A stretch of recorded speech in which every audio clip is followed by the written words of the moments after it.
I. União Económica e Monetária.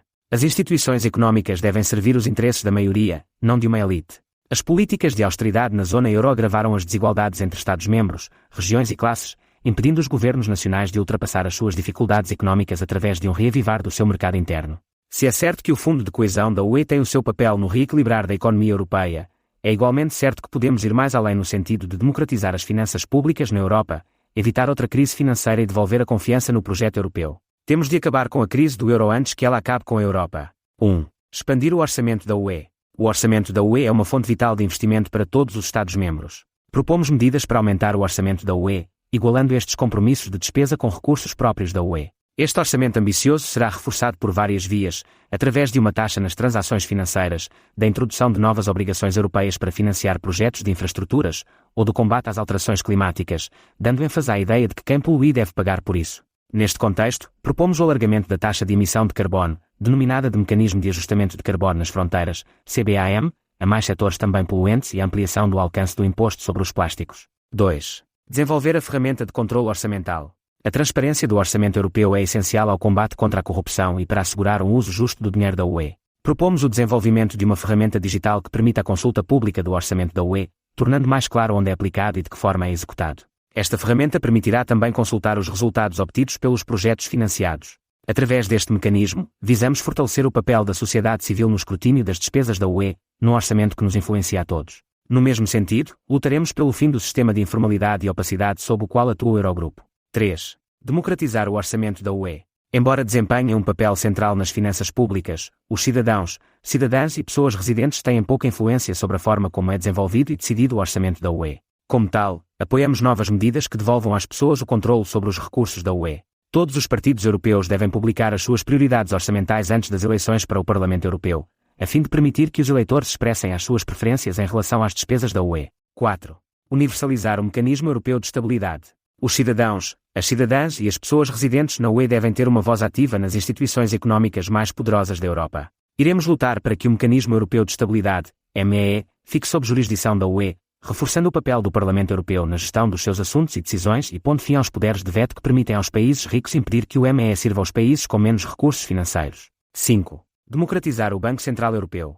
Queremos reformar o BCE para dar maior eco às necessidades dos cidadãos, cidadãs e pessoas residentes na Europa. Nesse sentido, apresentamos as seguintes propostas. Promover o escrutínio democrático, reforçar o papel do Parlamento Europeu na supervisão das atividades do BCE, garantindo um diálogo monetário mais substancial e exigindo uma resposta detalhada do BCE ao relatório anual do Parlamento sobre a sua atividade. Conferir ao Parlamento Europeu um papel mais significativo nos processos de nomeação das e dos membros do Conselho do BCE, uma vez que atualmente desempenham uma função meramente consultiva. Redefinir o mandato, estender o mandato do BCE para além da estabilidade de preços, assegurando também o pleno emprego. Desta forma, pretendemos garantir que os postos de trabalho sejam um fator relevante a quando da tomada de decisão de medidas que visem a estabilidade económica das instituições e Estados-membros da UE. A Reserva Federal dos Estados Unidos já detém e executa esse mandato duplo, o BCE deve fazer o mesmo. Além de manter a estabilidade de preços, o BCE deve desempenhar um papel ativo na promoção dos objetivos sociais e ambientais da UE. Isso implica não apenas apoiar a transição energética, mas também mitigar os efeitos redistributivos da política monetária. Estes objetivos fazem parte do mandato secundário do BCE, muitas vezes negligenciado, e devem ser cumpridos integralmente. Mais transparência, exigir a divulgação do registro de votação individual dos membros do Conselho do BCE, promovendo a transparência no escrutínio das suas decisões. Adesão do BCE ao registro de transparência da União Europeia, restringindo o acesso a reuniões com membros dos seus órgãos de decisão a lobistas registados. 6. Converter a dívida pública. A zona euro precisa de uma solução sustentável para o problema da elevada dívida pública dos seus Estados-membros. Propomos que os Estados-membros possam converter as suas dívidas, através de empréstimos concedidos pelo BCE a taxas suficientemente baixas que possibilitem a redução do serviço da dívida de curto e longo prazo. Garantiremos que o BCE estará protegido de perdas, assegurando a prioridade desta nova responsabilidade sobre as suas restantes obrigações e forçando o Mecanismo Europeu de Estabilidade a garantir as suas obrigações. Este plano é necessário para libertar os Estados-membros dos constrangimentos causados pelo serviço da dívida. 7. Rever o Pacto de Estabilidade e Crescimento. Em 2020, as regras fiscais presentes no Pacto de Estabilidade e Crescimento, PEC, foram suspensas para que os Estados-membros pudessem aumentar os seus gastos no combate à Covid-19. No entanto, em 2023, essas regras fiscais foram novamente postas em vigor. Apesar de algumas reformas terem sido feitas, estas são ainda insuficientes, mantendo os objetivos de déficit e dívida pública demasiado rigorosos e obsoletos no contexto geopolítico atual. A vigência dos critérios de Maastricht limitam severamente o investimento público, principalmente nas economias do sul da Europa, que se vêem perante sucessivas ameaças de instauração de procedimentos por déficit excessivo. Por isso, importa incentivar a UE a fazer reformas fiscais que não provoquem a redução do investimento público nem acentuem as divergências entre os Estados-membros. Queremos incentivar políticas para a UE como um todo, não apenas para a estabilidade financeira de cada membro a nível individual. 8. Reformar os indicadores económicos. Propomos uma revisão dos índices utilizados na contabilização do desenvolvimento económico e financeiro da UE. Perante o panorama atual, consideramos que o PIB não é um indicador suficiente para retirar ilações do estado económico ou financeiro de um país. É necessária a implementação de outros indicadores que consigam medir a situação económica, financeira, ambiental e social, não só da União Europeia, mas de todos os Estados-membros que a constituem. São exemplos disso, entre outros, o PIB verde, o Índice de Desenvolvimento Humano, o Produto Interno de Felicidade ou o Índice de Bem-Estar. 9. Concretizar a União de Compensação Europeia. Perante um cenário de desigualdades económicas na UE, é necessário pensar além do seu orçamento. Os Estados-membros que consistentemente apresentam grandes excedentes comerciais diminuem a procura na economia global, desacelerando o crescimento para todos. Por outro lado, Estados-membros com déficits comerciais consistentes podem facilmente entrar numa situação de crise no pagamento da sua dívida. É por isso que queremos uma União de Compensação Europeia, OCE, que torne as relações comerciais europeias menos assimétricas.